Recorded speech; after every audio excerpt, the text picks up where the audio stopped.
But the Maharashtra ATS, former ATS chief KP Raghuvanshi has called the verdict a vindication of the team's efforts. Let's listen in to what Mr. KP Raghuvanshi had to say.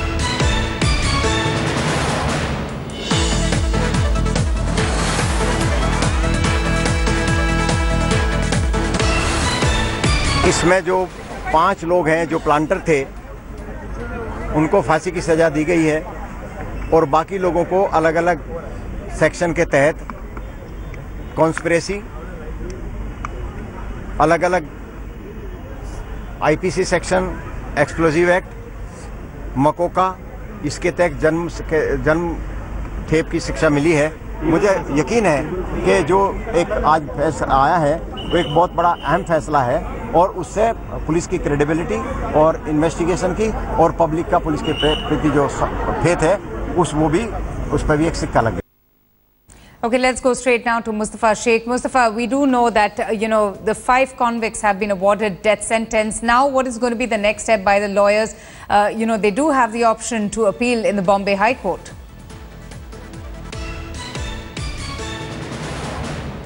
Mustafa, can you hear me?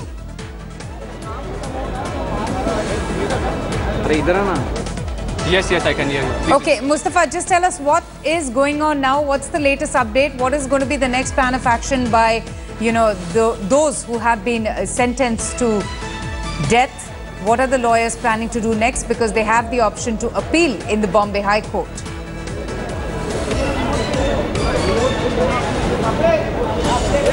Yes, of course, it's very obvious. We spoke to one of the defense lawyers, who is Mr. Senior Advocate Wahab Khan. He has said clearly that there were evidences in this case which clearly suggest the people who have been convicted in the case are not really responsible and the conspirators of this case are someone else. So keeping that evidence in mind, they are saying that though they respect the trial court, but they will appeal in High Court and they would want this penalty should be revoked because they think that their clients have been innocently framed and there is evidence to believe so. So in that case, they are saying that the trial court has observed a certain thing given the investigating officers, but the defense lawyers are challenging the whole line of investigation which has taken place. We had retired officers of Mumbai police who were investigating those cases at this point of time. They are saying that it was very challenging for us to put all the pieces together, and it was not an easy case to investigate. It was a very complex case and in which they had taken forensic help too. But at this point of time, it's very clear by the defense lawyers that they will appeal in the High Court and they would want to get this death sentence revoked. And speaking of, the complexity of this case, clearly the ATS, the Maharashtra ATS, feeling a sense of relief, and also, they're feeling vindicated after all their efforts into this complex case, because they have also said that they appreciate that the evidence collected by them has been taken into account by the special Mukoka court there, Mustafa.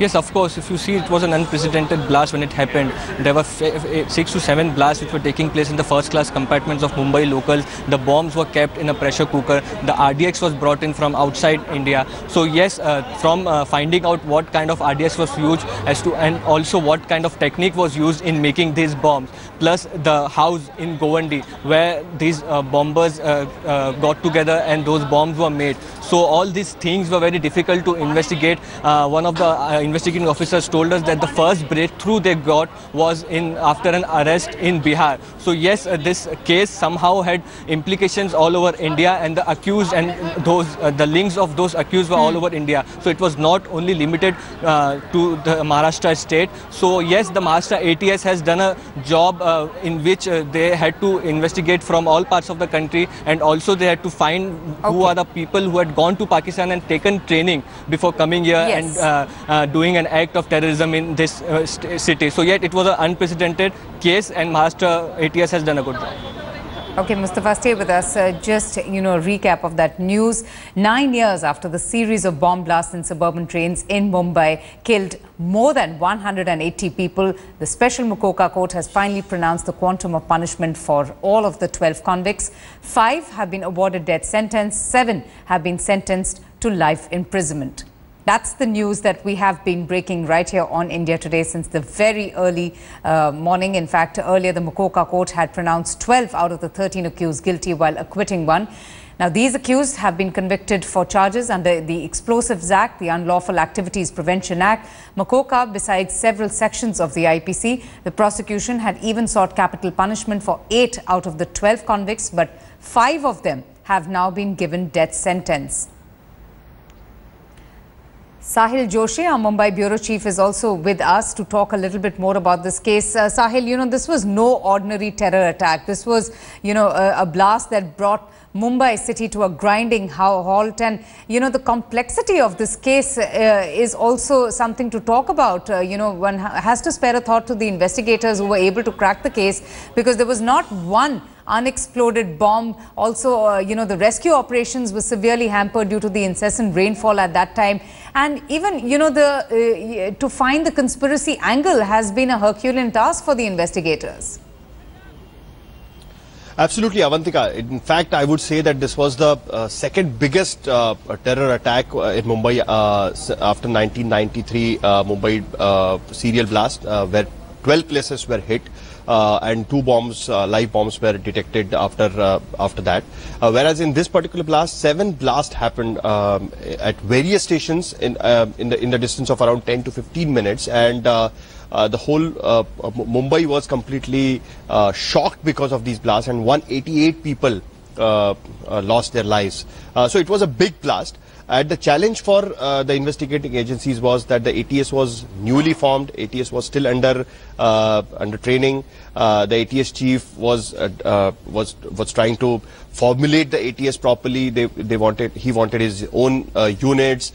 He was setting up units, and during that time this blast happened. So it was a big challenge, massive challenge for ATS to arrest the convicts and finally get them to the court and get them convicted. So the first happened within 2-3 months time, and they arrested around 13 people. The arrest started from Bihar, and the whole conspiracy they thought has been made by this module of former CME members which were involved with LET, and Azam Chima was made the prime accused in this particular case, and 8 Pakistani unknown people were also mentioned in the charge sheet, and they were made planters in the charge sheet.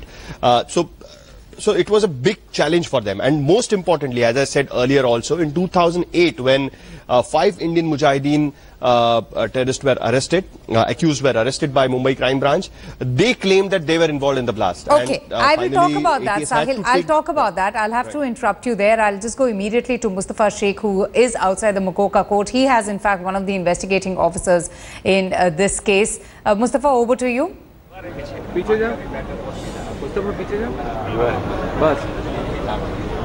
Yes, we have Bhimdev Rathod, who is the Assistant Commissioner of Police. At that point in time, he was the police inspector. Sir, after getting this verdict, there are lawyers who are raising questions as to the investigations have not been done properly. Innocent people have been framed. What would be your reaction? It is not proper to say that the investigation was not properly. Because after completion of investigation, after collecting evidence, the charge sheet was filed before the court. Trial was held by the MCC court, and after trial arguments of the both defense and prosecution, the court has come to the conclusion that these 12 accused are guilty of their offences, respective offences. Therefore, the court has convicted, and today the court has given the quantum of punishment to each of the accused. There is no question of any discrimination about any community or any youth. But sir, why such questions are being raised that there were innocent people who were framed and people who were accused were let off? Is there something which, why is people getting space for allegations? This is their style of defense, because I will say one thing to you. What they are alleging that some Muslim youths are picked up and they are framed. It's absolutely wrong. Because when I was in ATS, I have investigated 4 cases. One case was of Naxalites. 2 Naxalites we were arrested in 2007. That case was held up in Nagpur, in Nagpur Session Court, and those 2 accused were convicted for 7 years. Then again, I arrested an ISI agent who is a... But sir, in this case, you feel that all the accused who have been convicted were the real accused in the case? Yes, absolutely. The court has come to the conclusion on the merit of the evidence put before the court. Here is one of the serving officers who was investigating the blast at that point of time. He's saying that such allegations which are being made are totally false, and Mumbai police has done their best to get the right accused, and those convictions, they are very happy with the conviction today.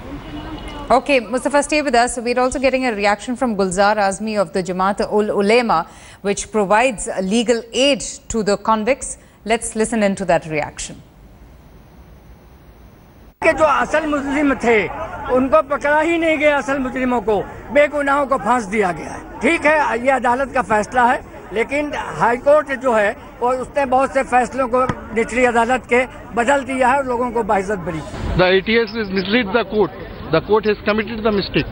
We cannot say that the court has erred, but the court somewhere committed the mistake. Court has not tried to find out the truth. Before the ATS officer, what the ATS officer has planted witness, concocted statement. Is it possible to all the, in terrorist cases, it is very easy to frame any person. Even you all can be framed by putting a single eyewitnesses who is having the link with the ATS or the crime branch, or a regular punch witness. On the basis of those evidence, we have been convicted. Okay, so the defense there saying that the real culprits of the Mumbai train blast case are still at large, and the innocents are the one who have been caught and sentenced to death. Predictably, their next step is now going to be appealing in the Bombay High Court.